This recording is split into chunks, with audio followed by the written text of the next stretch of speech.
Novel دھوپ چھاؤں سا ہٹ جائی، تحریر ہما قریشی، قسط نمبر 21۔ وہ ایک بار پھر اللہ کے آسرے اتنی بڑی زمین پر اپنے لیے پناہ گاہ ڈھونڈنے نکل کھڑی ہوئی تھی۔ وہ بے مقصد راستوں پر چلتی شمس صاحب سے ایک بار ملاقات کرنا چاہتی تھی۔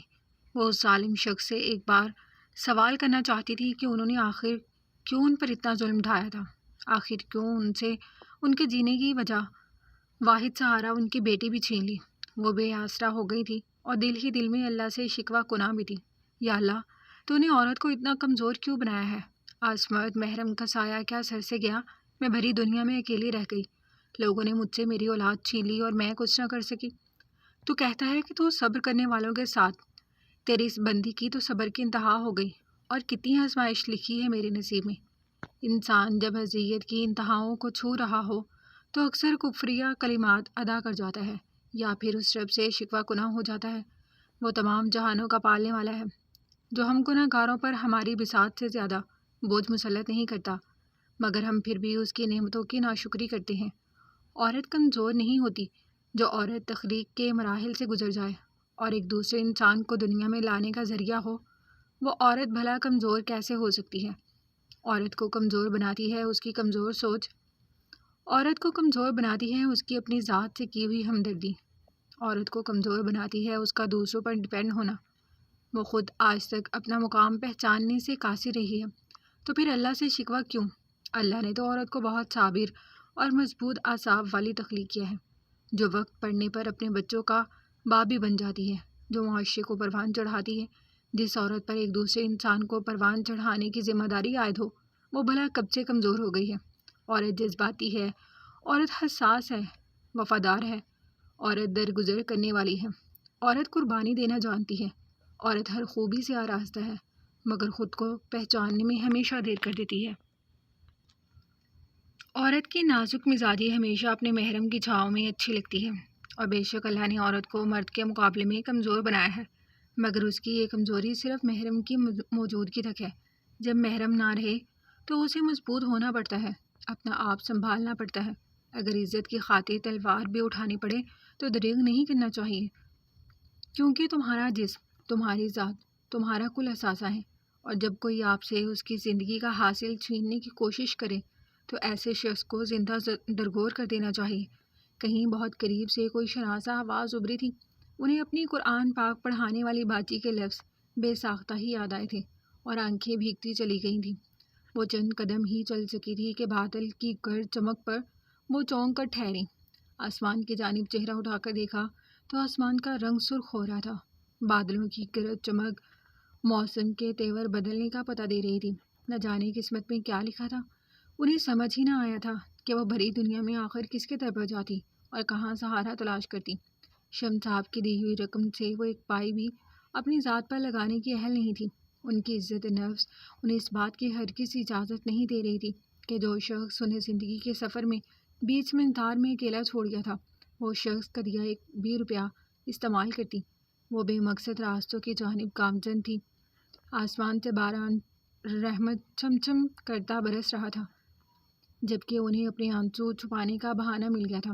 سنسان سڑکیں، بجلی کی ہولناک کڑک جو وقفے وقفے سے کڑکتی تاریکی میں ایک وحشت ناک اجالا سا بکھیر رہی تھی۔ ایسی صورتحال میں وہ تنہا عورت اکیلی ہی نامعلوم منزل کی جانب گامزن تھی۔ وہ پیدل چلتے چلتے نہ جانے کہاں نکل آئی تھی۔ سوٹ کیس کی ٹرالی دیوار سے لگاتی وہ خود بھی فٹ پاتھ سے ٹیک لگا کر ہی بیٹھ گئی تھی۔ دکھ، درد، خوف، رنج، افسوس، بے بسی، مجبوری، قسمت کی ستم ظریفی، ایسا دنیا کا کون سا غم تھا جو اس وقت انہوں نے شدت سے محسوس نہ کیا ہو؟ وہ دیوار سے ٹیک لگائے بیٹھی زاروں کی طرح رو رہی تھی۔ وہ جس شدت سے آنسو بہا رہی تھی، اس سے کئی زیادہ شدت سے آسمان سے مینا برس رہا تھا۔ جسم پر کپ کپی ستاری ہو گئی تھی۔ یا اللہ، میری آزمائش ختم کر دے، مجھے اس دنیا میں نہیں رہنا، مجھے عزت کی 2 گز زمین ہی میسر کر دے میرے مالک۔ میری بچی، وہ نہ جانے کتنی ہی دیر آنسو بہاتی رہی تھی، اور پھر جب دل غم سے پھٹنے لگا تو وہ رو رو کر اپنے مالک سے موت کی دعا کرنے لگی تھی، مگر شاید قدرت کی طرف سے ابھی ان کے نصیب کے اور امتحان باقی تھے۔ بارش تھم چکی تھی۔ رات کا نہ جانے کون سا پہر تھا۔ سرد ہواؤں کی وجہ سے وہ شدید کپکپاہٹ کا شکار تھی۔ ہر طرف سوگ کا سناٹا تھا۔ شکاری کتوں کے بھونکنے کی آواز ماحول میں وحشت سے پھونک رہی تھی۔ وہ نڈال سی اپنی ساری ہمت مجتمع کرتی بہت مشکل سے کھڑی ہوئی تھی۔ اب دور دور تک نہ آدم تھا نہ آدم کی ذات۔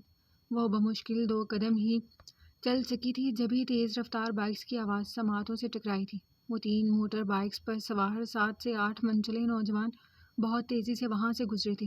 وہ ایک لمحے کو لڑکھڑائی تھی اور بمشکل اپنے قدم زمین پر جمائے۔ وہ بھی سنبھل بھی نہ سکی تھی کہ وہ موٹر بائک سوار کچھ دوری پر جا کر ٹھہر گئے تھے اور آہستہ روی سے چلتی وہ تینوں بائکس اس کے نزدیک چلی آئی تھی۔ وہ خوف زدہ سی اپنا دوپٹہ سختی سے مٹھی میں دبوچتی سہم گئی تھی، جبکہ وہ لڑکے اب اس کے ارد گرد گول گول بائکس گھماتے اسے اپنے گھیرے میں لے چکے تھے۔ جو ہر طرف سے بھاگنے کی کوشش کرتی اب بری طرح رو رہی تھی۔ وہ لڑکے شاید نشے میں دھت تھے، کہکہے پر کہکہے لگا رہے تھے، اور نادیہ نے ایک بار پھر خود کو بے بس، نڈھال اور کمزور پایا تھا۔ آدھی رات کا وقت، سنسان سڑک، خوبصورت جوان سال عورت، یہ بارش اور بھیگا سراپا، ہائے ظالم، کیا قیامت ہی قیامت ہے۔ ان میں سے ایک ہاتھ میں کانچ کی بوتل پکڑے مدہوش لہجے میں بآواز خباثت سے بولا تھا۔ نادیہ کو اپنے ارد گرد دنیا گھومتی محسوس ہوئی تھی۔ چلو آؤ، ہم تمہاری اس رات کا مزاج دوبالا کر دیتے ہیں۔ اب بائکس ٹھہر چکی تھی۔ ان میں سے ایک آگے بڑھتا تیزی سے ان کا ہاتھ تھام چکا تھا اور وہ پوری شدت سے چلائی تھی، ہیلپ! نادیہ، جسے کچھ دیر قبل اپنی جان نکلتی محسوس ہوئی تھی، اب وہ اس قدر شدت سے چلائی تھی کہ اگر ارد گرد میں واقعی باضمی لوگ ہوتے تو انہوں نے اس نازک سی لڑکی کی چیخ ضرور سنی ہوگی، مگر وہ چیختی رہی، چلاتی رہی۔ وہ وحشی نما درندے اسے دبوچ کر لے گئے تھے۔ وہ سیاہ سنسان سڑک اس بدنصیب کے دکھ کی گواہ بن گئی تھی۔ اپنے مخصوص اڈے پہ لے جا کر وہ 7-8 لہیم شہیم مرد اس نازک ذات کی عزت کو پامال کرتے رہے۔ نہ زمین دھنسی، نہ آسمان پھٹا، اور اس دھرتی پر ایک اور معصوم عورت بے ضمیر لوگوں کے اس معاشرے میں اپنی نسوانیت کھو بیٹھی تھی، اپنی شناخت کھو بیٹھی تھی، اپنی عزت کھو بیٹھی تھی۔ وہ عورت جس کا کل اثاثہ محض اس کی عزت ہی ہوتی ہے، وہ عورت اپنا کل اثاثہ اپنے جینے کی وجہ بھی کھو بیٹھی تھی۔ افغان، پلیز سنبھالیں خود کو۔ وہ جو اپنی شناخت تلاش کرتا خود ماضی میں غرق ہو گیا تھا، اب کسی بچے کی طرح چہرہ ہاتھوں میں چھپا کر بلک بلک کر رو پڑا تھا۔ رو تو حیات بھی رہی تھی، یا پھر اس کمرے کی ہر شے ہی اس دردناک منظر میں جکڑی افسردہ اور ماتم کناں تھی۔ کاش میں وقت کو پلٹ سکتا۔ کاش کہ ناصر صاحب نے اس رات میری ماں کو تنہا نہ کیا ہوتا تو شاید آج میرا گندا وجود اس دنیا میں نہ ہوتا۔ کاش کہ اس رات خود کو میرا باپ کہنے والے ناصر کاظمی نے میری ماں کو اپنی عزت کی چادر اڑا دی ہوتی تو آج میرا وجود معاشرے میں گالی نہ ہوتا۔ کاش جس حقیقت سے وہ پچھلے کئی سالوں سے نظر چراتا آ رہا تھا، وہ تلخ حقیقت ایک بار پھر پورے قد سے اس کے روبرو آ گئی تھی، اور وہ بھرپور مرد اس حقیقت کے سامنے خود کو ریزہ ریزہ بکھیرتا ہوا محسوس کر رہا تھا۔ افغان، آپ بھاگ ہیں، ایسا کچھ نہیں ہے۔ جو گزر گیا اسے بھول جائیں۔ ماضی صرف انسان کو دکھ ہی دیتا ہے۔ وہ اس کے ہاتھ تھامنا چاہتی تھی جو آنکھوں کو چھپائے مسلسل آنسو بہا رہا تھا۔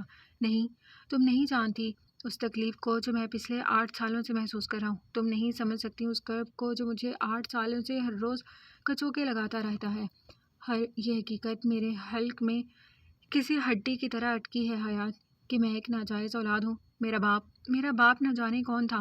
میں جس شخص کا گندا خون ہوں وہ میری ماں کی موت کا ذمہ دار ہے۔ وہ شدت گریہ سے رندھے ہوئے لہجے میں ناقابل برداشت حقیقت کو بیان کرتا درد کی انتہاؤں کو چھو رہا تھا۔ حلق میں خراشیں سی پڑ گئی تھی، گویا واقعی کوئی ہڈی سی حلق میں اٹک گئی ہو، جیسے۔ افغان سنبھالیں خود کو۔ وہ اس کی بگڑتی حالت دیکھ حواس باختہ ہو گئی تھی، جو دیوانگی کے عالم میں گلاس میں پانی انڈھیلتا گھٹاگھٹ 2-4 گلاس اتار گیا تھا۔ جاؤ، چلی جاؤ تم بھی یہاں سے، چلی جاؤ یہاں سے۔ میں تمہیں کچھ نہیں دے سکتا، نہ نام، نہ مقام، نہ عزت، اور نہ ہی اچھی زندگی۔ وہ جذبات میں پاگل ہوتا بالوں میں ہاتھ پھیرتا شدید ضبط سے بولا تھا۔ حیات 2 قدموں کے فاصلے پر سہمی سی کھڑی تھی۔ اس وقت وہ شیر افغان نہیں تھا جسے وہ پچھلے کئی مہینوں سے جانتی تھی۔ وہ تو کوئی مختلف ہی شخصیت کا مالک، کوئی پاگل جنونی سا شخص لگ رہا تھا، جو کبھی اپنا حلق سہلا رہا تھا تو کبھی سینہ مسل رہا تھا۔ دماغ کی شریانیں پھٹتی ہوئی محسوس ہوئی تھی۔ جاؤ، چلی کیوں نہیں جاتی تم؟ پلیز جاؤ یہاں سے حیات، چلی جاؤ۔ وہ اسے پتھر کا ہوا دیکھ ایک بار پھر عجیب جنونی لہجے میں بولا تھا۔ آنکھوں سے وحشت ٹپک رہی تھی۔ وہ لڑکھڑاتی قدموں سے بمشکل قدم جماتی دروازے کی جانب بھاگی تھی۔ بیڈ پر نڈھال سے بیٹھے افغان نے دھندلی آنکھوں سے خود سے دور جاتی حیات کی پشت کا دھندلاتا اور قدم قدم دور جاتا عکس دیکھا تھا۔ کیا وہ بھی سچ میں اسے چھوڑ گئی تھی؟ جیسے پہلے سب اس کے قریبی اسے چھوڑ کر چلے گئے تھے، کیا وہ بھی اس کے وجود سے گھن کھا رہی تھی؟ یہ آخری سوچ تھی اور پھر دماغ نے کام کرنا چھوڑ دیا تھا۔ Now he is fine mister Hashmi, کل صبح تک یہ بہتر ہو جائیں گے۔ میں شاکڈ میں ہوں کہ 7 سالوں بعد شیر افکن کی دوبارہ یہ کنڈیشن ہوئی کیسے؟ آخر ایسا کیا ہوا کہ وہ اتنا پینک کر گیا؟ جہاں تک میں اسے جانتا ہوں وہ بہت مضبوط اعصاب کا لڑکا ہے۔ جب میں نے اس کا علاج کیا تھا تب وہ ایک نارمل لڑکا تھا جو اپنے احساسات کو کنٹرول نہیں کر پاتا تھا، مگر اب سچویشن بالکل ڈفرینٹ ہے۔ Now he is married. شیر افکن کو پینک اٹیک ہوا تھا آج سے کئی سال قبل، جب اسے حقیقت کا علم ہوا تھا تب بھی وہ یوں ہی رویا تھا، چلایا تھا، بکھر کر رہ گیا تھا۔ ان ساری تلخ باتوں نے اس کی ذات پر گہرے نشان چھوڑے تھے جو اس کی شوخ مزاجی، نرم خوش شخصیت کو تباہ و برباد کر گئے تھے۔ دراصل علی وہ ایک بہترین ماہر نفسیات اور ان کے بہترین دوستوں میں سے تھے۔ وہ کم لفظوں میں افغان کی دوسری شادی اور آج ہوئے تماشے کے بابت چیدہ باتیں گوش گزار کر گئے تھے۔ اوہ سو سیڈ۔ وہ پچھلے کچھ ماہ سے ملک سے باہر ہونے کی وجہ سے افغان کے ریسیپشن میں شرکت نہیں کر سکے تھے، ورنہ معاملات کی نزاکت سے بخوبی واقف ہوتے۔ یہ حیات ہے میرے بیٹے افغان کی وائف۔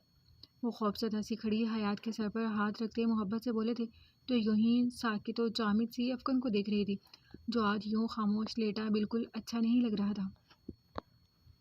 خوش رہو ناصر، تم میرے ساتھ آؤ۔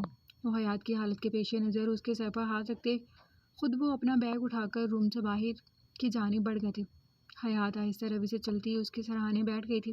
اس کے چہرے پر نگاہ پڑتے ہی آنکھوں میں افسوس در آیا تھا، پلکوں پر ٹھہری نمی، پیشانی پر پڑے لاتعداد بل، گویا وہ بے ہوشی میں بھی خود سے خفا تھا۔ وہ دھیرے سے اس کے سر میں انگلیاں چلاتی سوچوں میں غرق ہو گئی تھی۔ کیا اجالا سے نکاح کرنا اور اس کے بچے کو اپنا نام دینے کا فیصلہ کرنا، کیا یہ بھی اس حادثے کی ایک کڑی تھا؟ وہ غیر مرئی نقطے کو گھورتی قیاس لڑانے میں مصروف تھی۔ کاش کہ اس سیاہ رات میں ناصر ہاشمی نے میری ماں کو اپنی عزت کی چادر اڑا دی ہوتی، تو آج میرا گندا وجود اس دنیا میں نہ ہوتا۔ افغان کے کچھ دیر قبل کے ادا کیے گئے جملے کانوں میں گونج اٹھے تھے اور اس نے بے ساختہ ہی افغان کو دیکھا تھا جو نیند میں کچھ بڑبڑا رہا تھا۔ وہ کان اس کے لبوں کے قریب لے گئی، اسے محسوس ہوا کہ وہ اس کا نام پکار رہا تھا۔ بے ساختہ ہی آنکھوں میں نمی آ گئی تھی۔ افسانوی دنیا میں جینے والی ہر بڑی سے بڑی بات کو دیکھ لیں گے کہہ کر ٹالنے والی حیات جب سے زندگی کے تلخ حقائق سے آشنا ہوئی تھی، اس میں چھپی ایک معصوم حیات تو اپنی موت آپ ہی مر گئی تھی۔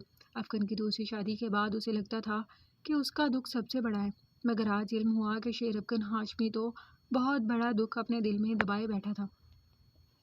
اس کی شدید خواہش رہی تھی کہ اس کا شوہر اس کے عشق میں پاگل دیوانہ ہو، جس طرح قصے کہانیوں میں ہیرو اپنی ہیروئن کے لیے جنونی ہوتا ہے۔ شادی کے اس مختصر عرصے میں اس طرح کا کوئی بھی لفظ اسے سننا نصیب نہیں ہوا تھا جس میں بس محض دیوانگی ہی دیوانگی ہو، مگر اپنے ہوش گنوا کر محض خود کو پکارتے افغان کو دیکھ اسے نہ جانے کیوں ایک عجیب سا احساس جاگا تھا جو دل کو پرسکون کر گیا تھا۔ وہ اپنی سوچوں میں محو بیٹھی تھی، جبھی دروازے پر دستک ہوئی۔ وہ چونکی، شیر افغان کے بالوں میں سرسراتی انگلیوں میں ٹھہراؤ آیا۔ وہ دوپٹہ درست کرتی دروازے کی سمت بڑھی تھی۔ حیات بیٹا افغان ہوش میں آئے یا نہیں؟ وہ ساتھ ہی کمرے میں داخل ہوئے۔ نہیں بابا ابھی تو نہیں، وہ بہت دھیمے لہجے میں گویا ہوئی۔ جانتا ہوں آپ پریشان ہو رہی ہوں گی، مگر فکر نہ کریں، یہ میرا بیٹا ہے اور یہ لاکھ انکار کر لے ہمیشہ ہماری ہی اولاد رہے گا۔ وہ دکھ بھرے لہجے میں بولتے بیٹھ کے سرہانے بیٹھ گئے تھے، جبکہ وہ مضبوط توانا مرد ہوش و خرد سے بھگانا تھا۔ انکل کیا میں پوچھ سکتی ہوں کہ افغان کی مدر کے ساتھ اس رات کے بعد کیا ہوا تھا؟ وہ جو کب سے مکمل سچ جاننے کے لیے بے چین تھی تیزی سے بول اٹھی تھی۔ وہ حیات کے سوال پر حیران نہیں ہوئے تھے کیونکہ اپنے بیٹے کی دو ٹوک طبیعت سے وہ بخوبی واقف تھے۔ اگر آپ بتانا نہیں چاہتے تو کوئی بات نہیں، پریشان نہیں ہوں۔ دوسری جانب گہری چپ محسوس ہوئی تو متوازن لہجے میں گویا ہوئی، جبکہ ناصر صاحب کی آنکھوں میں پچھتاوے کی آگ واضح تھی، اور پھر وہ نہ چاہتے ہوئے بھی 28 سال پیچھے چلے گئے تھے۔ زرین مجھے آپ سے یہ امید ہرگز نہیں تھی، وہ تعصبی لہجے میں گویا ہوئے جو ضبط سے خاموش بیٹھی تھی۔ تو آپ کیا چاہتے ہیں ناصر صاحب، میں اس عورت کو اپنے ساتھ شراکت دار بنا لوں جس نے پہلے آپ کے دوست کی زندگی میں زہر گھول دیا تھا؟ اب وہ ہماری زندگیاں برباد کرنے پر تل گئی ہے، وہ ناگوار لہجے میں پھنکاری تھی۔ بس کر دیں زرین، اللہ کا واسطہ ہے بس کر دیں، کسی معصوم پر الزام لگاتے ہوئے شرم نہیں آ رہی ہے آپ کو؟ وہ غصے سے سخت لہجے میں بولے، معصوم ایسے ہی معصوم ہوتی ہیں جو شادی شدہ مردوں۔ بس زری، خاموش ہو جائیں، اب میں ایک لفظ برداشت نہیں کروں گا۔ آپ جان نہیں سکتی میں اس وقت خود کو کس قدر بے بس محسوس کر رہا ہوں۔ جا کر دیکھیں باہر کس قدر تیز بارش ہو رہی ہے، نہ جانے نادیہ کہاں گئی ہوں گی۔ مجھے آپ کی بات ماننی ہی نہیں چاہیے تھی۔ وہ غصے سے بولتے ایک دم اپنی نشست چھوڑ کر اٹھے تھے۔ جائیں، آپ ضرور جائیں، مگر ایک بات یاد رکھیے گا کہ اگر اب آپ اس عورت کے پیچھے گئے یا پھر میری کسی بات کو رد کیا تو میں خود کو نقصان پہنچا لوں گی، اور آپ اچھی طرح جانتے ہیں میں ایسا کر گزروں گی۔ وہ ہذیانی سے بولی تھی۔ زری، آپ اتنی بے حس اور خود غرض کیسے ہو سکتی ہیں؟ وہ حیران تھے۔ ہاں، میں ہوں خود غرض، کیونکہ میں اپنی خوشیوں کو آگ نہیں لگا سکتی۔ آپ تو اس عورت کے پیچھے بالکل پاگل ہو چکے ہیں۔ ہم نے جس خوشی کا برسوں انتظار کیا، جب اللہ ہمیں نوازنے جا رہا ہے تو آپ لاپرواہی کر رہے ہیں، اللہ کی نعمت کی ناشکری کر رہے ہیں۔ ابھی ان کی تخلیق کے ابتدائی دنوں کی شروعات تھی اور وہ بہت احتیاط سے کام لے رہے تھے۔ زری، میں کیا کہوں آپ کو، اللہ جانے آپ اس معصوم کے بارے میں کیا کچھ سوچ رہی ہیں۔ شمس نے اپنی مرضی سے نادیہ سے شادی کی تھی، کسی کی زور زبردستی نہیں تھی۔ وہ ان کی پھولتی سانس دیکھ کندھوں سے تھام کر سمجھانے والے لہجے میں گویا ہوئے تھے۔ جی، میں یہ بات بہت اچھے سے جانتی بھی ہوں اور سمجھتی بھی ہوں۔ جبھی وہ عورت کچھ دیر قبل آپ کو خود اپنے منہ سے نکاح کی پیشکش کر رہی تھی، وہ کینہ دوز نگاہوں سے گھور کر بولی تھی۔ زری، وہ مجبور ہیں، بے سہارا ہیں، مدد کے نام پر صرف محفوظ چھت چاہتی ہیں۔ عورت نے صحیح ایک انسان ہونے کے ناطے صرف ایک بار خود کو ان کی جگہ رکھ کر سوچ لیجیے۔ وہ ہار گئے تھے۔ اتنی بڑی دنیا ہے ناصر صاحب، چلی جائے کسی یتیم خانے میں یا دنیا میں کہیں بھی کسی رشتہ دار کے گھر، یہ عورت ہر بار ہمارے گھر میں کیوں پناہ تلاش کرتی ہے؟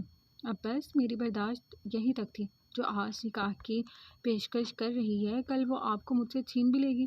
ان کے لہجے میں خوف بول رہا تھا۔ ایسا کبھی نہیں ہوگا، آئی ریئلی لو یو۔ تم کیوں خود کو تھکا رہی ہو؟ کچھ نہ سوچو، میں کچھ نہیں کر رہا، فائن، میں یہی ہوں تمہارے پاس۔ وہ ان کی کنڈیشن کا خیال کرتے اب نرم پڑ گئے تھے۔ وہ اب اس معاملے کو بعد میں دیکھنے کا مصمم ارادہ کر چکے تھے، کیونکہ وہ زری اور اپنے بچے کی زندگی پر کسی قسم کا کوئی کمپرومائز نہیں کر سکتے تھے، مگر وہ نہیں جانتے تھے کہ قدرت اب انہیں دوسرا موقع ہرگز نہیں دینے والی۔ وقت تیزی سے پر لگا کر اڑ گیا تھا۔ ناصر صاحب نے نادیہ کو ہر اس جگہ تلاش کر لیا تھا جہاں اس کی موجودگی ممکن تھی، مگر اسے نہ ملنا تھا اور نہ وہ ملی۔ تھک ہار کر وہ نادیہ کو تلاش کرنا ترک کر چکے تھے۔ شمس صاحب کو ایک بار پھر فالج کا اٹیک پڑا تھا۔ بولنے کی صلاحیت سے تو وہ پہلے ہی محروم ہو چکے تھے اور اب مکمل جسم بھی ان کا ساتھ چھوڑ گیا تھا۔ شرمین فردوس منزل میں پرورش پا رہی تھی۔ چھوٹی سی شرمین جب جب اپنے باپ کو دیکھتی تو اسے ماں کی یاد ستانے لگتی۔ وقت گزرتا گیا، دل صاحب کی بیگم اور باقی سب بڑے بہن بھائیوں کی نفرت کا نشانہ وہ معصوم بنتی رہی تھی۔ فردوس بیگم کو تو شرمین ویسے ہی ایک آنکھ نہیں بھاتی تھی، کجا کہ اب وہ اپنی ماں کو یاد کر کے بلکنے لگتی تھی۔ فردوس بیگم کو اس بچی کے وجود سے شدید نفرت تھی۔ وہ بس اسے جائیداد ہاتھ سے نہ چلی جائے کے ڈر سے برداشت کر رہی تھی۔ فردوس بیگم کے ڈر اور خوف کی وجہ سے اب تو وہ اپنی ماں کو بھی پکارنا بھول چکی تھی۔ اسے باپ کے پاس بھی جانے کی اجازت نہیں تھی۔ جو معصوم ننھی سی جان کمرے میں کونے میں سکڑی سمٹی بیٹھی رہتی تھی۔ اتنے ماہ ہو گئے تھے، نہ جانے اس کی ماں کہاں چلی گئی تھی، مگر وہ نہیں جانتی تھی کہ ماں کی ممتا اب اس کے نصیب میں نہیں۔ زری کی طبیعت اچانک ہی خراب ہو گئی تھی۔ وہ اس شرابی کسی کیفیت سے دوچار ہسپتال کے کوریڈور میں ٹہرے تھے۔ زری کو ایک ہفتے بعد کی ڈیٹ دی گئی تھی، مگر طبیعت کی اچانک خرابی کے باعث انہیں فوری ہسپتال منتقل کر دیا گیا تھا۔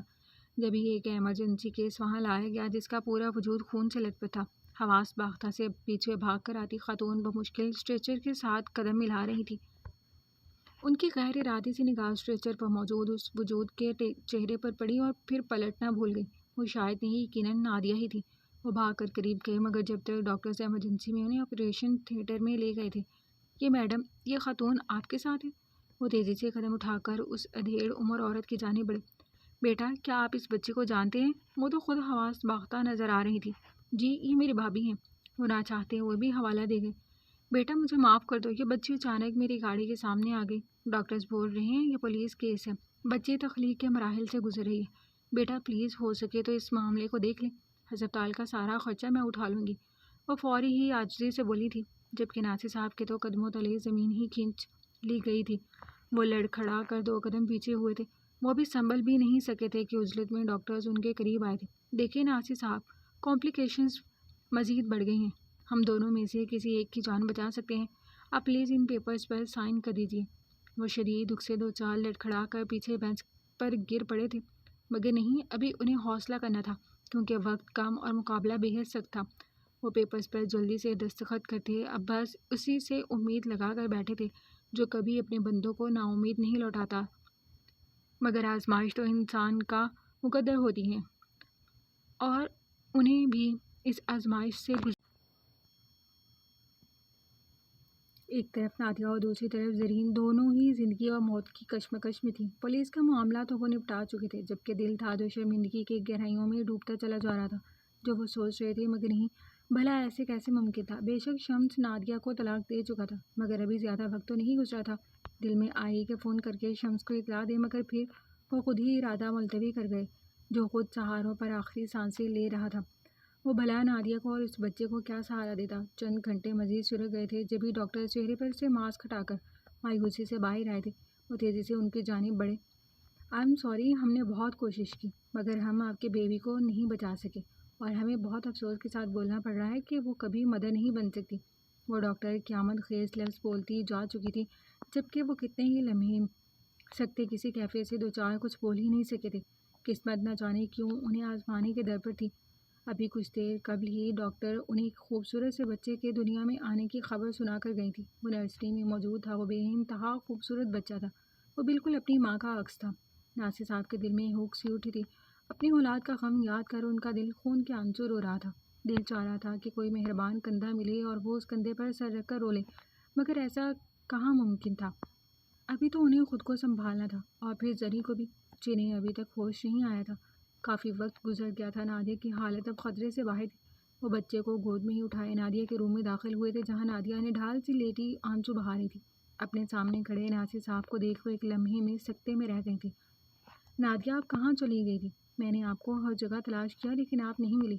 وہ ذرا فاصلے سے کھڑے ہو گئے تھے۔ یہ بچہ، ان کی نظریں تو بس گود میں موجود نومولود بچے پر تھیں۔ جی آپ کا بیٹا ہے، آپ کو شمس کو ضرور بتانا چاہیے، اس کی اولاد ہے یہ۔ وہ ذرا سنجیدگی سے بولے جبکہ نادیہ کی آنکھوں میں خون اتر آیا تھا۔ یہ شمس کا بچہ نہیں ہے، وہ تیز لہجے میں بولتی اس بات کو فراموش کر گئی تھی کہ وہ کیا کہہ رہی۔ نادیہ آپ نے عدت کے دن ختم ہونے سے قبل ہی دوسری شادی کر لی؟ ان کے دماغ میں اتنی دیر سے جو سوچ چل رہی تھی وہ زبان پر لے آئے تھے۔ چہرے پر تعصب اور حیرانگی واضح تھی۔ نادیہ استہزائیہ مسکرائی تھی۔ میں نے کوئی نکاح نہیں کیا، یہ بچہ ناجائز ہے، آپ اسے مار دیں ناصر۔ آپ اس بچے کو مار دیں ورنہ میں اسے مار دوں گی۔ کتنی بار مارنے کی کوشش کی لیکن نہ جانے یہ کس قدر ڈھیٹ جان ہے، گاڑی کے سامنے آنے سے بھی نہیں مرا۔ وہ شدید غصے اور نفرت کسی ملی جلی کیفیت میں بولتی اس بات کو نظر انداز کر گئی تھی کہ کچھ لمحے قبل ہی وہ زندگی اور موت سے لڑ کر اس بچے کو دنیا میں لائی تھی۔ وہ ان کی اولاد تھا، جبکہ وہ تو آج پہ در پہ ملنے والے شخص کے باعث بالکل خاموش ہو گئے تھے۔ یہ میری اور شمس کی اولاد نہیں ہے ناصر، یہ تو اس درندے صفت انسان کی اولاد ہے جنہوں نے میری زندگی برباد کر دی۔ بچانے ان درندوں میں سے بھی اس کا باپ کون سا تھا؟ اسے مار دو، یہ بھی اسی شخص جیسا ہوگا۔ اسے مار دیں، میں نہیں ہوں اس کی ماں، اسے مار دیں آپ۔ وہ ہچانی سی ہو کر چیخی تھی اور وہ بچے کو لے کر تیزی سے باہر آ گئے تھے۔ نادیہ کی حالت خراب ہو رہی تھی۔ ڈاکٹرز نے انہیں نیند کا انجیکشن لگا دیا تھا۔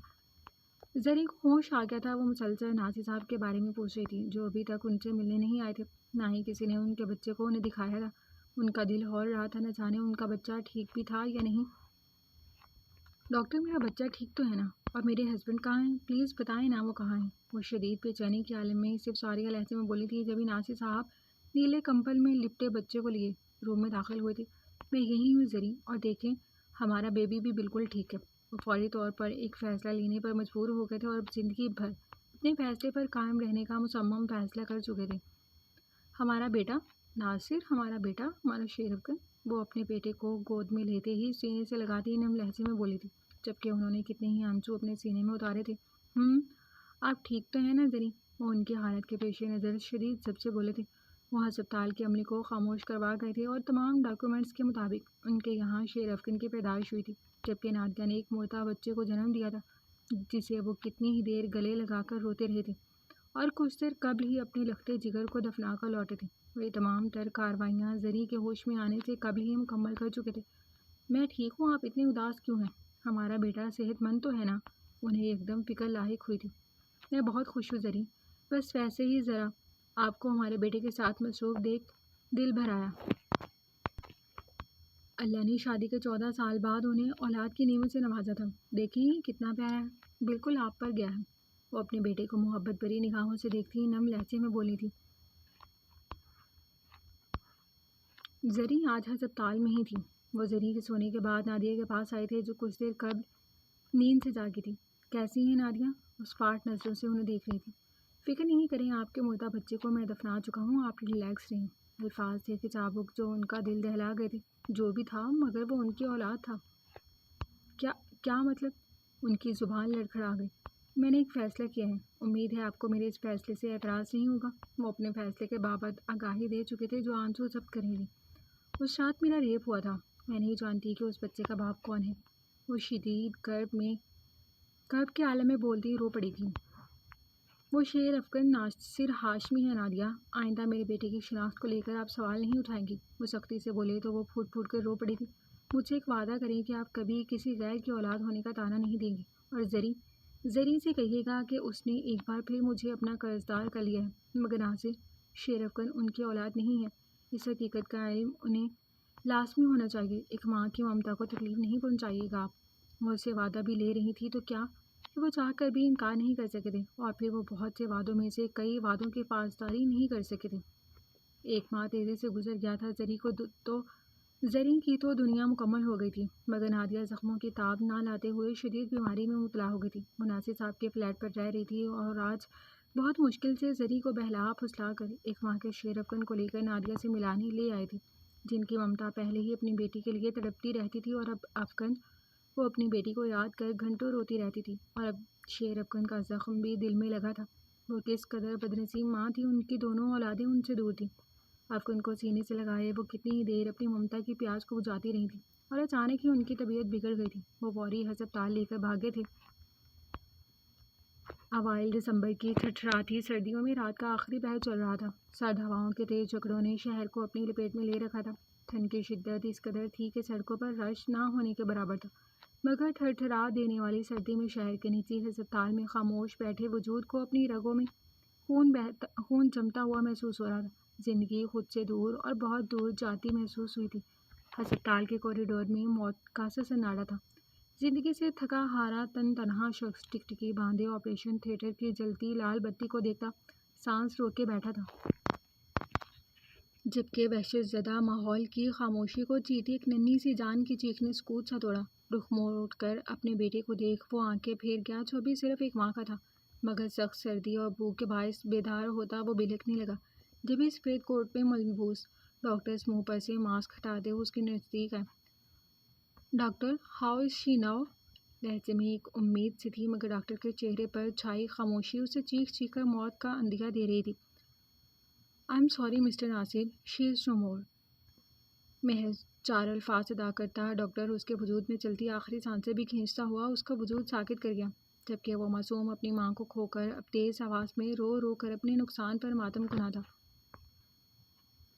ناصر صاحب نے ایسا خواب میں بھی نہیں سوچا تھا, مگر قسمت کو کچھ اور ہی منظور تھا. نادیہ ایک ماہ کے شیر افغان اور 9 سالہ شرمین کو بھی لگتا چھوڑ اس دنیا سے جا چکی تھی. آج وہ دونوں بچے ماں کی ٹھنڈی چھاؤں سے ہمیشہ کے لیے محروم ہو گئے تھے.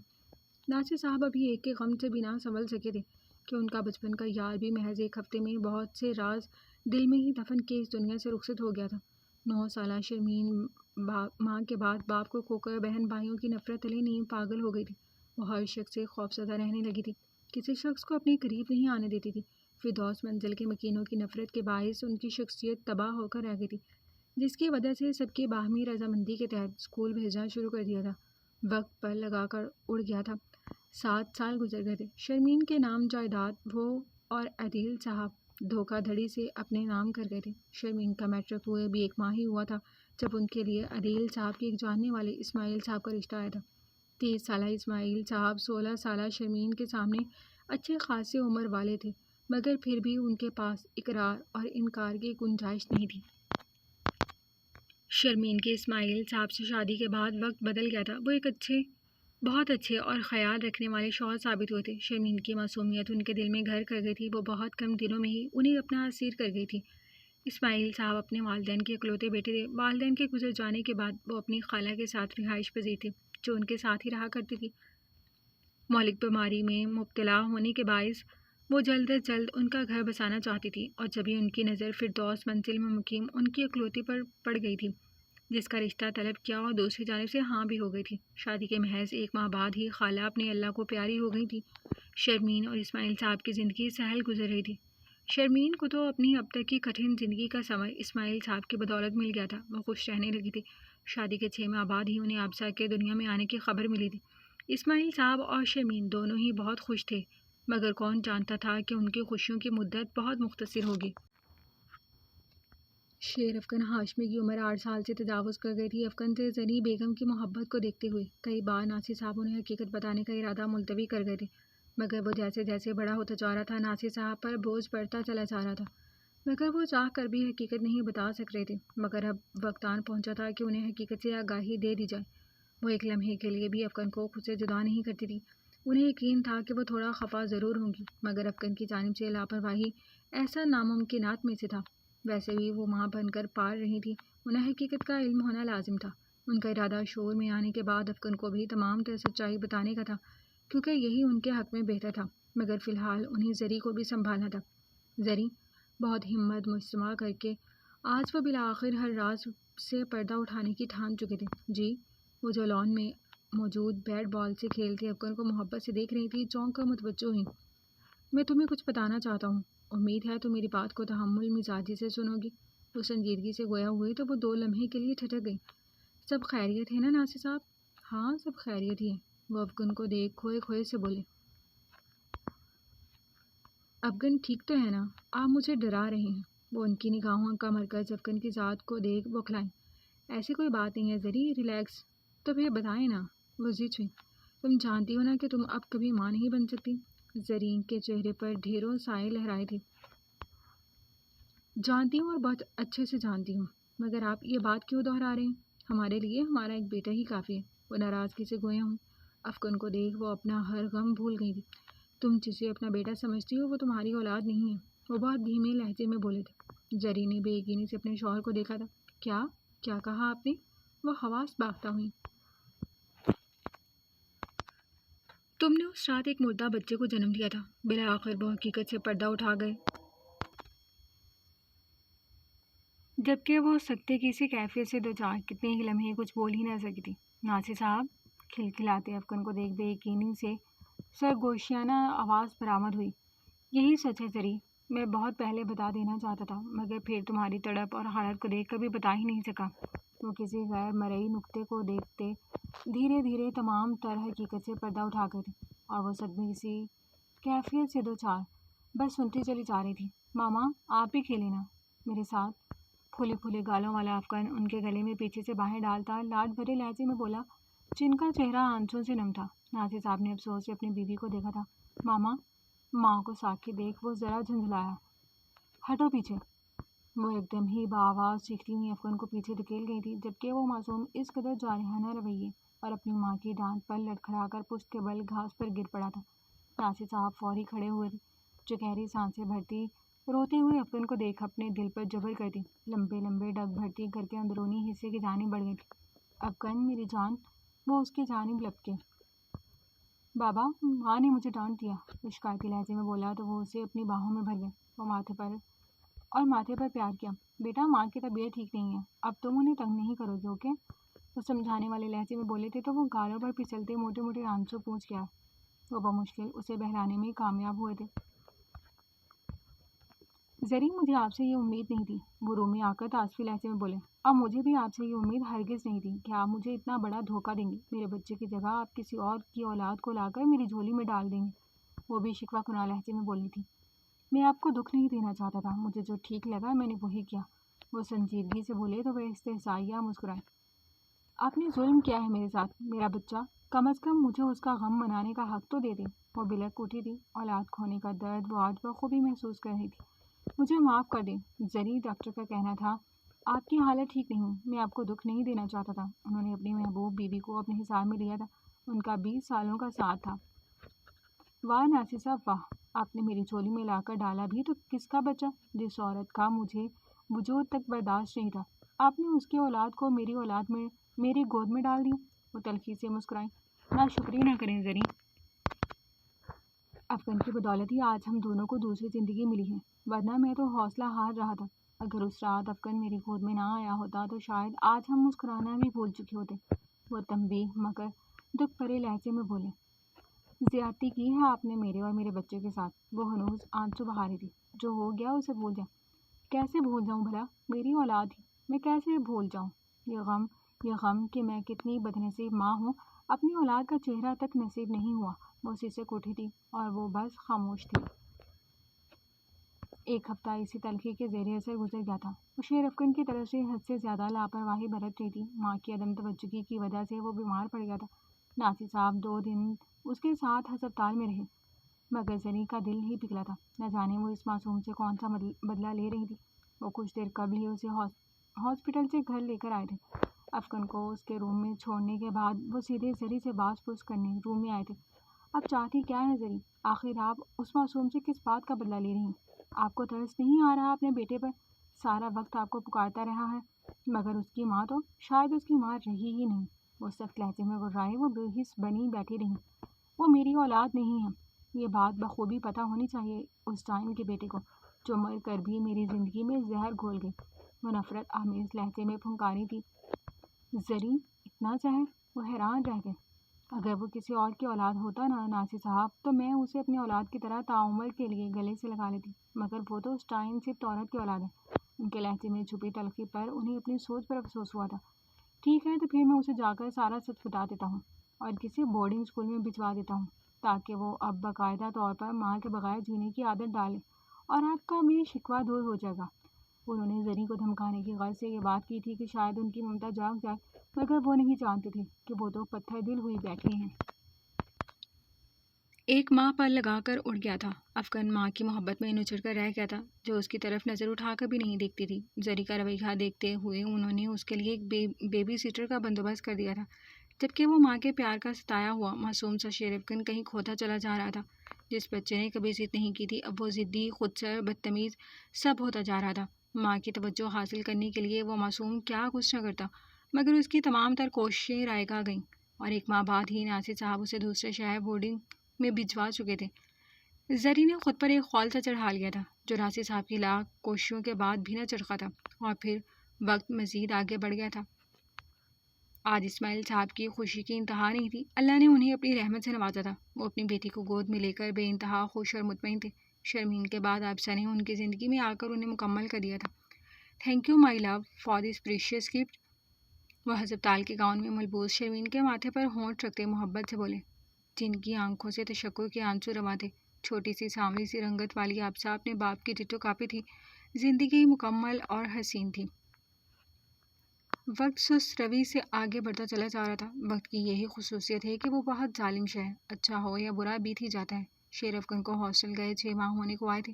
پہلے پہل تو وہ پتھر کی مورت بنی رہی تھی، مگر دل تھا جو کسی صورت چین نہیں لینے دے رہا تھا، جیسے اول روز سے اولاد کی طرح پالا ہو۔ وہ یوں اچانک دور چلا جائے تو گویا ایسا محسوس ہوتا ہے جیسے کسی نے دل نوچ لیا ہو۔ ماں پالنے والی ہو یا پیدا کرنے والی، ماں تو ماں ہی ہوتی ہے۔ ناصر صاحب، وہ لیپ ٹاپ پر مصروف تھے جب وہ لب چباتی ان کے قریب بیٹھی۔ جی؟ انہوں نے محض ہنکار بھرنے پر اکتفا کیا۔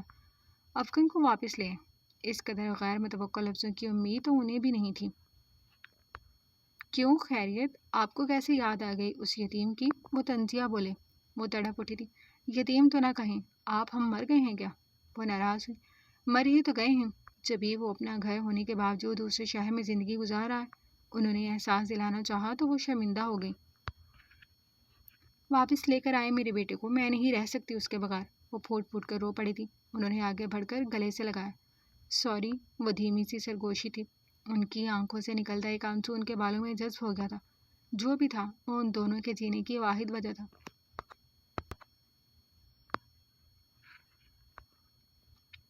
کچھ روز قبل ہی آبسہ کی دوسری سالگرہ گزری تھی۔ زندگی خوبصورت ہو گئی تھی۔ فردوس بیگم شرمین کو اس قدر خوش اور مطمئن دیکھ اندر ہی اندر کھل رہی تھی۔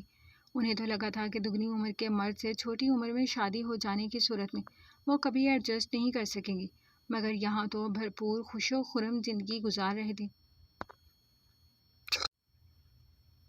کل اسماعیل صاحب کا اسلام آباد میں ایک آفیشیل ڈنر تھا، جس میں وہ شرمین اور آبسہ کو بھی ساتھ لے جانے کا ارادہ رکھتے تھے۔ وہ دونوں صبح جلدی میں نکلے تھے۔ شام میں ایک پرتکلف ڈنر کے بعد وہ اسلام آباد کی سڑکوں پر لانگ ڈرائیو کے لیے نکل گئے تھے۔ عائشہ ان کے ساتھ ہی تھی۔ وہ اسماعیل صاحب کی کسی بات پر کہکا لگا گئی تھی۔ وہ دونوں باتوں میں مصروف تھے جب یہ اچانک سامنے سے آتی گاڑی سے زوردار تصادم ہوا تھا، اور یہ سفر ان دونوں کی زندگی کا آخری سفر ثابت ہوا تھا۔ وہ کہتے ہیں نا، جسے اللہ رکھے اسے کون چکے۔ اللہ نے عائشہ کو زندگی دینی تھی اور وہ اللہ کی کرنی سے صحیح سلامت تھی۔ کچھ خراشیں ضرور آئی تھیں مگر وہ بالکل ٹھیک تھی، جبکہ شرمین اور اسماعیل صاحب موقع پر ہی جام بحق ہو گئے تھے۔ اسماعیل صاحب کا کوئی عزیز نہ ہونے کی صورت میں عدالت نے عائشہ کی ذمہ داری فردوس منزل کے مکینوں کے حوالے کی تھی، جو انہوں نے خوشی خوشی قبول کی تھی، اور ذمہ داری کو قبول کرنے کے ساتھ ہی اسماعیل صاحب کی تمام تر جائیداد، ویل اسٹیبلشڈ بزنس جو ماں باپ کے بعد عائشہ کے نام تھا، اب تمام تر چیزیں خود بخود ان کے ہاتھ میں آ گئی تھیں۔ بے شک جائیداد وہ عائشہ کی 18 سال کے ہونے کے بعد ہی اس کے نام ہونی تھی، مگر وہ فردوس بیگم تھی۔ دھوکہ دھڑی اور دوسرے کے حق پر ڈاکہ ڈالنے میں انہوں نے سب کو پیچھے چھوڑ دیا تھا، مگر عائشہ اسماعیل شرمین بیگم نہیں تھی۔ اس نے فردوس منزل کے مکینوں کو دن میں تارے دکھا دیے تھے۔ وقت کا کام ہے گزرنا، اور وہ ظالم بنا مزید آگے بڑھنے لگا تھا۔ شیر افکن ہاشمی ولا میں واپس ضرور آ گیا تھا، مگر اب ان دونوں ماں بیٹے کے مابین وہ محبتیں نہ رہی تھیں۔ وہ خود سر ہو گیا تھا۔ وہ اپنی ماں سے ناراض تھا، مگر وہ معصوم کہاں جانتا تھا کہ اس کی ماں پر اولاد کی محبت کے سامنے ایک عورت سے انتقام لینے کی خواہش غالب آ گئی تھی۔ وقت مزید آگے بڑھ گیا۔ شیر افکن اسکول سے کالج اور پھر یونیورسٹی میں پہنچ گیا تھا۔ کالج کے زمانے میں ہوئی بینا کی ناگہانی موت نے اس کی ذات پر گہرے اثرات چھوڑے تھے، جو اسے خاموش کر کے رکھ گئے تھے۔ زریں کی بے جا بے رخی برتنے کی وجہ اس کی سمجھ سے بالا تر تھی۔ وہ 20 سال کی میچور عمر میں ہونے کے باوجود اب تک اپنی ماں کی توجہ حاصل کرنے کے لیے ہمیشہ کچھ نہ کچھ کرتا رہتا تھا، چاہے اس کام سے اس کی ذات کا کتنا ہی بڑا نقصان کیوں نہ ہو رہا ہو۔ اسے اس بات سے کوئی اثر نہیں پڑتا تھا۔ وہ بس اپنی ماں کی توجہ چاہتا تھا، ان کی محبت چاہتا تھا۔ افکن کی دن بدن بڑھتی خودسری کی وجہ سے اب ناصر صاحب بھی اکثر اس سے خفا ہی رہتے تھے، جس کی صحبت خراب ہو گئی تھی، اور شاید وہ لڑکیوں کے چکر میں بھی پڑ گیا تھا، ڈرنک بھی کرنے لگا تھا۔ ایسا صرف ناصر صاحب کو لگتا تھا، کیونکہ بد اچھا اور بدنام برا، بری صحبت میں رہنے سے انسان کی شخصیت کا معاشرے پر برا تاثر ہی جاتا ہے۔ شرابی کے ساتھ بیٹھیں گے تو آپ بھی شرابی ہی کہلائیں گے۔ لوگ آپ کو مولوی ہرگز نہیں کہیں گے، اور نہ ہی کوئی یہ دیکھتا ہے کہ آپ میں خانے میں بیٹھ کر روح افزا پی رہے ہو۔ اور کچھ ایسا ہی افکن کے ساتھ ہوا تھا۔ احمد جو پہلے ہی اسے برباد کرنے کے در پر تھا، ایسے میں اپنے ہر غلط کام میں اس کا بھی نام شامل کر لیتا۔ اور اس نے بھی کبھی انکار نہیں کیا تھا۔ اگر اس کے ماں باپ سمجھتے تھے کہ وہ شراب پیتا ہے تو وہ کبھی انکاری نہیں ہوا، اس نے ہمیشہ حامی ہی بھری تھی۔ یہی وجہ تھی کہ اب وہ اکثر زری کے ساتھ ساتھ ناصر صاحب کے بھی غصے کا نشانہ بنا رہتا تھا، مگر کبھی اس کے کان پر جوں تک نہیں رنگتی تھی۔ ہاں، زندگی میں اگر کوئی خوشکن حصہ تھا تو وہ ارتضیٰ اور اجالا تھے، جو اس کے بہترین دوست اور اس کے ہر دکھ سکھ کے ساتھی تھے، مگر اس سب کے باوجود اس نے ان دونوں کو بھی کبھی خود سے زیادہ قریب نہیں آنے دیا تھا، جو اس کی ذات کا خالی پن دیکھ پاتے۔ بظاہر شوخ مزاج چلبلا سا نظر آنے والا وہ لاپرواہ مزاج لڑکا اس وقت بالکل ہی بدل کر رہ گیا تھا۔ جب ناصر صاحب نے اسے حقیقت سے آشنا کیا تھا، اس کا دماغ اس حقیقت کو ماننے سے انکاری ہی رہا تھا کہ اس کے ماں باپ اس کے والدین ہیں ہی نہیں، جس ہاشمی خاندان کا اکلوتا چشم و چراغ ہونے کا اسے ہمیشہ فخر رہا تھا۔ در حقیقت وہ ایک لاوارث انسان تھا، جس کی اپنی کوئی شناخت نہیں تھی۔ وہ کتنے ہی دن صدمے سے دوچار رہا تھا۔ اس حقیقت کو ہضم کرنا کانٹے نگلنے کے مترادف تھا۔ ناصر صاحب نے اسے حقیقت بتا کر نہ جانے اس پر یہ ظلم کیوں کیا تھا۔ وہ سمجھنے سے قاصر تھا۔ اس کی ماں ایک ریپ وکٹم تھی، اس کا باپ کوئی عیاش مزاج انسان تھا۔ وہ کس قدر بدنصیب بچہ تھا جس کی ماں اس کے پیدا ہوتے ہی اسے مارنا چاہتی تھی، جس کے باپ کا کوئی پتہ نہیں تھا۔ وہ نہ صرف لے پالک بلکہ ایک ناجائز اور اپنی ماں پر ڈھائے گئے ظلم کی جیتی جاگتی تصویر تھا۔ زری کو اس کی حالت دیکھ ترس آتا تھا، اور اتنے سالوں میں وہ پہلی بار جوان سالہ افکن کو ہر کینہ اور بغض کو پس پشت ڈالتی اپنے سینے سے لگا گئی تھی، جو ان کے گلے لگتا کسی بچے کی طرح رویا تھا۔ وہ ڈپریشن کا مریض بن گیا تھا۔ اسے اب چھوٹی چھوٹی سی باتوں پر غصہ آنے لگا تھا۔ سب سے زیادہ غصہ اس شخص پر آتا تھا جس نے اس کی ماں کو برباد کر دیا تھا، مگر وہ بے بس تھا، کچھ کر نہیں سکتا تھا۔ وہ حقیقت جاننے کے بعد ناصر صاحب سے بھی ناراض ہو گیا تھا۔ زرین سے تو وہ عدم توجہی کی وجہ سے پہلے ہی خفا تھا، مگر اب یہ ناراضگی خود ہی ختم ہو گئی تھی۔ وہ اس کی ماں نہیں تھی تو پھر ناراضگی کیسے؟ تمام شکوے شکایت اپنے آپ ہی دم توڑ گئے تھے، بلکہ وہ تو ان دونوں کے احسان تلے دب گیا تھا۔ اسے پینک اٹیک آنے لگے تھے۔ اسی کے بعد بری طرح کو چوکے لگاتی تھی کہ کاش اس رات ناصر صاحب نے جھوٹی ہی صحیح کوئی تسلی اس کی ماں کو دلائی ہوتی یا پھر نکاح کی حامل بھلی ہوتی، اس بے آسرا عورت کو محفوظ چھت فراہم کی ہوتی تو آج حالت قدرے مختلف ہوتی۔ کم از کم اس کا گندا وجود اس دنیا میں نہیں آتا، کم از کم وہ ایک بے جان بے شناخت شخص تو نہ ہوتا۔ شیر افغان ٹوٹ گیا تھا۔ زری نے خود پر پھر وہی لاپرواہی کا خول چڑھا لیا تھا۔ وہ صرف دنیا کے سامنے اس کی بہترین ماں تھی، جبکہ گھر میں جب ان کی ممتا تڑپ اٹھتی تو وہ اسے گلے لگا لیا کرتی تھی، اور جب کبھی نادیہ سے نفرت اٹھاتی تو وہ اس کا وجود دھتکار دیا کرتی تھی۔ اب افغان کو بھی ان کے دھوپ چاؤں سے رویے کی عادت ہو گئی ہے۔ وہ بے حس ہو گیا تھا، اپنا درد بس اپنے دل میں چھپانے کے ہنر سے آراز تھا۔ اب اس نے زری سے شکایتیں کرنا چھوڑ دی تھی، ناصر صاحب سے ضد لگانا چھوڑ دی تھی، بیجا خواہشات کرنا چھوڑ دی تھی، اس نے جینا ہی چھوڑ دیا تھا۔ بھلے افغان ان سے ناراض تھا، مگر ناصر صاحب ہرگز بھی اس کے وجود سے غافل نہیں تھے۔ انہیں ہر لمحہ اس کی فکر لاحق رہتی تھی۔ اس کی حد سے زیادہ بگڑتی ذہنی حالت کے پیش نظر وہ خاموشی سے اس کا علاج کروا رہے تھے، جو بظاہر تو نارمل تھا مگر اندر ہی اندر ایک لاوا سا بن رہا تھا، جو جب کبھی بھی پھٹتا اس کے ساتھ ساتھ بہت سو کی زندگیاں برباد کر جاتا۔ اور انہیں سیشنز کے دوران علی صاحب کی توجہ دلانے پر اس کا دھیان آبسہ کی جانب کیا تھا۔ ہاں، وہ اس کی اپنی تھی، وہ معصوم سی گڑیا اس کی بہن کی اولاد تھی۔ بھلے ان کے باپ الگ تھے مگر وہ ایک ہی ماں سے پیدا تھے۔ وہ معصوم بھی ماں باپ کے پیار کو ترسی ہوئی تھی، اور پھر پہلی بار اس کی ملاقات 12 سالہ آبسہ سے ہوئی تھی، جو ابھی 7 کلاس کی اسٹوڈنٹ تھی، مگر اس کی توقع کے برخلاف وہ کوئی ڈری سہمی سی بچی ہرگز نہیں تھی، بلکہ وہ ایک زندہ دل اور بہت شرارتی سی بچی تھی۔ اس نے اپنی زندگیوں کی محرومیوں کے ساتھ ہی زندگی کو جینا سیکھ لیا تھا۔ جب وہ ننھی سی بچی زندگی کو جی سکتی تھی تو پھر سمجھدار شیر افغان زندگی کو کیوں کاٹ رہا تھا؟ زندگی جینے اور کاٹنے میں بس اتنا ہی فرق ہے کہ آپ قسمت سے نبھا کرنا سیکھ لیں تو زندگی آسان ہو جاتی ہے، اور اگر نصیب سے جنگ چھیڑ دی جائے تو پھول بھی کانٹوں سے چبھن دینے لگتے ہیں۔ وہ سانولی سی رنگت والی معصوم گڑیا جو پہلی ہی ملاقات میں اسے مسکرانے پر مجبور کر کے تھی، وہ اس کا خونی رشتہ تھی۔ ہاں، بس ایک وہ واحد ہی تھی جو اس دنیا میں اس کی اپنی سگی تھی۔ بھائی، آپ کی اور میری دوسری ملاقات ہے، مگر آپ نے ابھی تک آبسہ کو آئس کریم نہیں کھلائی۔ دوست ہمیشہ آئس کریم کھلاتے ہیں، مگر آپ کنجوس ہیں، جبکہ میں نے آپ کو پنجہ فائٹ میں بھی ہرا دیا ہے۔ اس سے پہلی بار اسے بھائی کہہ کر پکارا تھا، اور افغان کو یہ رشتہ دل و جان سے پیارا تھا۔ وہ اسکول سے واپسی میں اکثر اس سے ملنے آتا تھا، جبکہ اس کا ڈرائیور ہمیشہ ہی اسے لیٹ پک کیا کرتا تھا۔ یہ علاقے کا ہی ایک معمولی سا اسکول تھا، جبکہ فردوس منزل کے باقی تمام بچے شہر کے نامی گرامی اسکول میں جاتے تھے، مگر پھر بھی یہ اسکول بھی کوئی اتنا گیا گزرا ہرگز نہیں تھا۔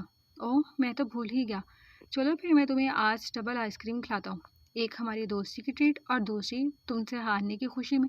وہ مسکرا کر بولا تو اس کے لبوں پر مسکراہٹ کھل گئی۔